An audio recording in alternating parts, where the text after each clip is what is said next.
Hi hello ಎಲ್ಲರಿಗೂ ನಮಸ್ಕಾರ. ಎಲ್ಲರೂ ಹೇಗಿದ್ದೀರಾ? ಎಲ್ಲರೂ ಚೆನ್ನಾಗಿದ್ದೀರಾ? ಭಾವಿಸ್ತಾ ಹಾಗೆ ನಾನು ಚೆನ್ನಾಗಿದ್ದೀನಿ ಅಂತ ಹೇಳ್ತಾ ಇವತ್ತಿನ ವ್ಲಾಗ್ನ ಸ್ಟಾರ್ಟ್ ಮಾಡ್ತಾ ಇದ್ದೀನಿ. ಇವತ್ತಿನ ವ್ಲಾಗ್ ಮಕ್ಕಳಿಗೆ ತುಂಬ ಇಷ್ಟ ಆಗುವಂಥ ಒಂದು ಸ್ನ್ಯಾಕ್ಸ್ ರೆಸಿಪಿನ ಮಾಡಿದ್ದೀನಿ.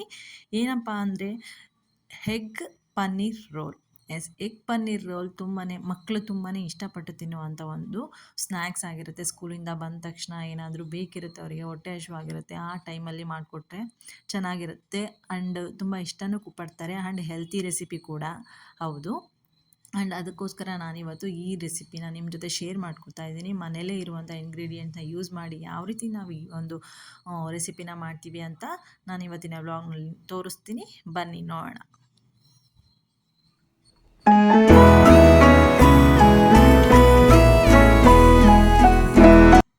ನಾನಿಲ್ಲಿ ಒಂದು ಈರುಳ್ಳಿನ ಉದ್ದುದ್ದಕ್ಕೆ ಹೆಚ್ಚಿಟ್ಕೊಂಡಿದ್ದೀನಿ. ಹಾಗೆ ಎಲೆಕೋಸು, ಕ್ಯಾಬೇಜ್ ಅಂತೀವಲ್ಲ, ಸೊ ಅದನ್ನು ಕೂಡ ನಾನಿಲ್ಲಿ ಹೆಚ್ಚಿಟ್ಕೊಂಡಿದ್ದೀನಿ ಚಿಕ್ಕದಾಗಿ. ಹಾಗೆ ಒಂದು 25 ಗ್ರಾಮಷ್ಟು ಪನ್ನೀರನ್ನ ಇಲ್ಲಿ ತುರಿದು ತಗೊಂಡಿದ್ದೀನಿ. ಹಾಗೆ ಒಂದು ಸ್ವಲ್ಪ ಗೋಧಿ ಹಿಟ್ಟನ್ನ ನಾನಿಲ್ಲಿ ಕಲಿಸ್ಕೊಂಡಿದ್ದೀನಿ. ಎಣ್ಣೆ ಅಥವಾ ತುಪ್ಪ, ಉಪ್ಪು, ನೀರು ಹಾಕಿ ಕಲಸಿಟ್ಕೊಂಡಿದ್ದೀನಿ.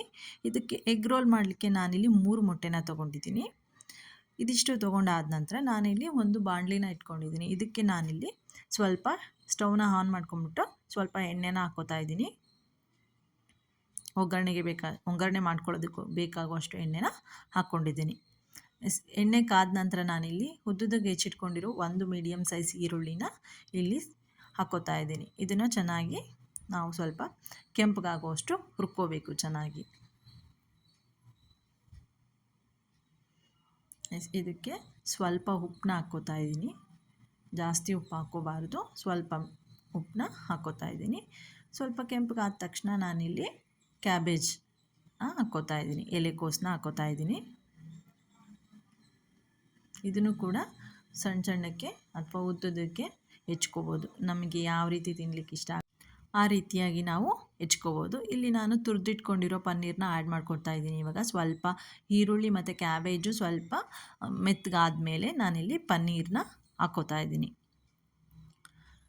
ಇದಿಷ್ಟು ಚೆನ್ನಾಗಿ ಬಾಡಿಸಿದ ನಂತರ ನಾನು ಇದಕ್ಕೆ ಉಪ್ಪನ್ನ ಹಾಕ್ಕೋತಾ ಇದ್ದೀನಿ. ಉಪ್ಪನ್ನ ನೋಡ್ಕೊಂಡು ಹಾಕ್ಕೋಬೇಕಾಗುತ್ತೆ, ರುಚಿಗೆ ತಕ್ಕಷ್ಟು ಉಪ್ಪನ್ನ. ಜಾಸ್ತಿ ಆಗಿಬಿಡುತ್ತೆ, ಸೊ ನೋಡ್ಕೊಂಡು ಹಾಕ್ಕೊಳ್ಳಿ ಉಪ್ಪನ್ನ.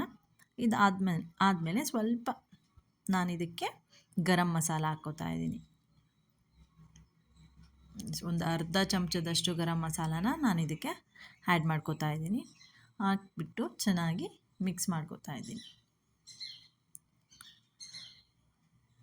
ಇದಾದ ನಂತರ ಒಂದು ಚಿಟಿಕೆಯಷ್ಟು ಪೆಪ್ಪರು, ಕಾಳು ಮೆಣಸಿನ ಪುಡಿನ ಕೂಡ ಒಂದು ಚಿಟಿಕೆ ಹಾಕ್ಕೋತಾ ಇದ್ದೀನಿ. ಜಾಸ್ತಿ ಹಾಕ್ತಾಯಿಲ್ಲ, ಒಂದು ಚಿಟಿಕೆ ಹಾಕಿದರೆ ಸಾಕು. ಹಾಗೆ ಒಂದು ಅರ್ಧ ಚಮಚದಷ್ಟು ಖಾರದ ಪುಡಿ, ಅಚ್ಚ ಖಾರದ ಪುಡಿ ಹಾಕ್ಕೋತಾ ಇದ್ದೀನಿ. ಖಾರದ ಪುಡಿ ಬದಲು ನೀವು ಹಸಿಮೆಣ್ಸಿನ್ಕಾಯಿನೂ ಕೂಡ ಯೂಸ್ ಮಾಡ್ಕೋಬೋದು. ಹಸಿಮೆಣ್ಸಿನ್ಕಾಯಿನ ಚಿಕ್ಕದಾಗಿ ಹೆಚ್ಚಿ ಹಾಕ್ಕೋಬೋದು ಖಾರದ ಪುಡಿ ಬದಲು. ನಾನು ಹಸಿಮೆಣ್ಸಿನ್ಕಾಯಿ ಬೇಡ, ಮಕ್ಕಳು ತಿನ್ನೋದಕ್ಕೆ ಬೇಡ ಅಂತಾರೆ ಅಂತ, ಸೊ ನಾನು ಸ್ವಲ್ಪ ಖಾರದ ಪುಡಿನೇ ಹಾಕ್ಕೊಂಡಿದ್ದೀನಿ. ಇದಿಷ್ಟು ಆದ ನಂತರ ನಾನು ಇದನ್ನು ಸ್ಟವ್ ಆಫ್ ಮಾಡಿ ತಣ್ಣಗಾಗಕ್ಕೆ ಬಿಡ್ತೀನಿ. ಇದಾದ ನಂತರ ನಾನಿಲ್ಲಿ ಏನು ಚಪಾತಿ ಹಿಟ್ಟನ್ನ ಕಲಸಿಟ್ಕೊಂಡಿದ್ನಲ್ಲ, ಗೋಧಿ ಹಿಟ್ಟನ್ನ, ಸೊ ಅದನ್ನು ನಾನೀಗ ಒಂದೊಂದಾಗೆ ಲಟ್ಟಿಸ್ಕೋತಾ ಇರ್ತೀನಿ. ಈ ರೀತಿಯಾಗಿ ನಾವು ಲಟ್ಟಿಸ್ಕೊಳೋದು. ಚಪಾತಿ ಆ್ಯಸ್ ಯೂಶ್ವಲ್ ಯಾವ ರೀತಿ ಲಟ್ಟಿಸ್ತೀವೋ ಆ ರೀತಿಯಾಗಿ ನಾವು ಲಟ್ಟಿಸ್ಕೋಬೇಕು.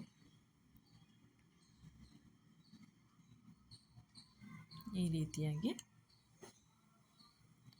ಸ್ವಲ್ಪ ದೊಡ್ಡದು ಮಾಡ್ಕೊಂಡ್ಬಿಟ್ಟು ಅದನ್ನು ನಾವು ಮತ್ತೆ ಫೋಲ್ಡ್ ಮಾಡಿ ರೋಲ್ ಥರ ಮಾಡಿ ಇದನ್ನು ಸುತ್ತಬಿಟ್ಟು ನಾವು ಮತ್ತೆ ಒಂದ್ಸಲ ಉಜ್ಕೋಬೇಕು.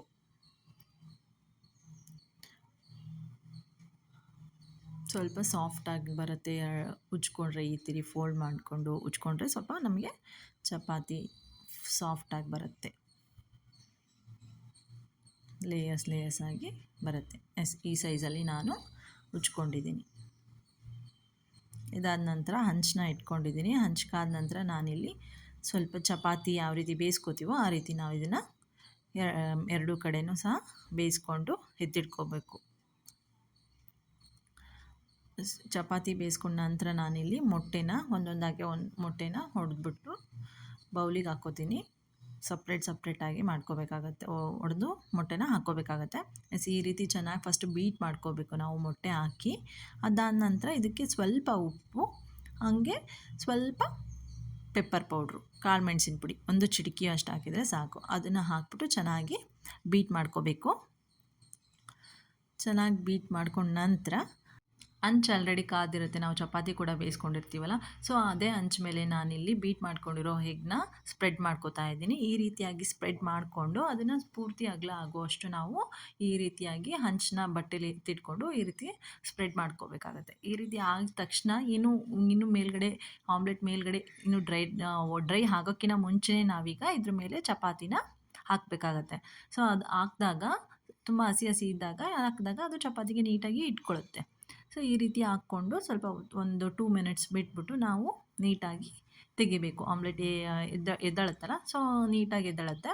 ಕೆಳಗಡೆ ಒಂದು ಸೈಡ್ ನೀಟಾಗಿ ಬೆಂದಿರೋದ್ರಿಂದ ಈ ರೀತಿಯಾಗಿ ತೆಕ್ಕೊಂಡ್ಬಿಟ್ಟು ನಾವು ಒಂದು ಪ್ಲೇಟ್ ಮೇಲೆ ಹಾಕ್ಕೋಬೇಕು.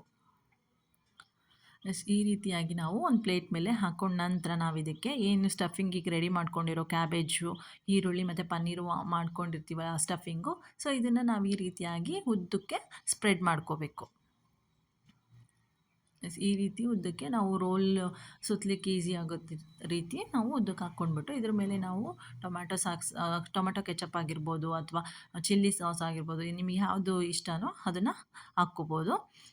ಈ ರೀತಿ ಹಾಕಿ ನಾವು ನೀಟಾಗಿ ಇದನ್ನು ರೋಲ್ ಮಾಡ್ಕೋಬೇಕು. ಈ ರೀತಿಯಾಗಿ ರೋಲ್ ಮಾಡಿಬಿಟ್ಟು ನಾವು ಇದಕ್ಕೆ ಒಂದು ಬಟರ್ ಪೇಪರ್ ಬರುತ್ತಲ್ಲ, ಸೊ ಅದನ್ನು ಸುತ್ತಬಿಟ್ಟು ಕೊಟ್ಬಿಟ್ರೆ ಮಕ್ಕಳು ಖುಷಿಯಾಗಿ ತಿಂತಾರೆ. ಸಂಜೆ ಹೊತ್ತು ಸ್ಕೂಲಿಂದ ಬಂದಾಗ ಹೊಟ್ಟೆ ಹಶ್ವಾಗಿರುತ್ತೆ ಅವರಿಗೆ, ಯೂಶ್ವಲಿ ತುಂಬಾ ಏನಾದರೂ ಬೇಕು ಅಂತಿರುತ್ತೆ. ಆ ಟೈಮಲ್ಲಿ ಕೊಟ್ಟಾಗ ಇದು ಹೆಲ್ದಿ ಎಗ್ ಹಾಕಿರೋದ್ರಿಂದ, ಎಗ್ಗು ಮತ್ತು ಪನ್ನೀರ್ ಇರೋದ್ರಿಂದ ಆಬ್ವಿಯಸ್ಲಿ ಇದು ಹೆಲ್ದಿ ಕೂಡ ಇರುತ್ತೆ. ಸೊ ಇಷ್ಟಪಟ್ಟು ತಿಂತಾರೆ. ಇದಾಗಿತ್ತು ಇವತ್ತಿನ vlog egg paneer roll. I hope ಈ ವಿಡಿಯೋ ನಿಮಗೆಲ್ಲ ಇಷ್ಟ ಆಗಿದೆ ಅಂತ ಭಾವಿಸ್ತಾ ಇವತ್ತಿನ ವ್ಲಾಗ್ನ ನಾನು ಇಲ್ಲಿಗೆ ಎಂಡ್ ಮಾಡ್ತಾ ಇದ್ದೀನಿ. ಆ್ಯಂಡ್ ಇನ್ನೂ ಯಾರೆಲ್ಲ ನನ್ನ ಚಾನಲ್ಗೆ ಸಬ್ಸ್ಕ್ರೈಬ್ ಆಗಿಲ್ಲ, ಸಬ್ಸ್ಕ್ರೈಬ್ ಆಗಿ, ಹಾಗೆ ಕೊನೆವರೆಗೂ ವಿಡಿಯೋ ನೋಡಿದರೆ ಲೈಕ್ ಕೊಡೋದನ್ನ ಮರಿಬೇಡಿ.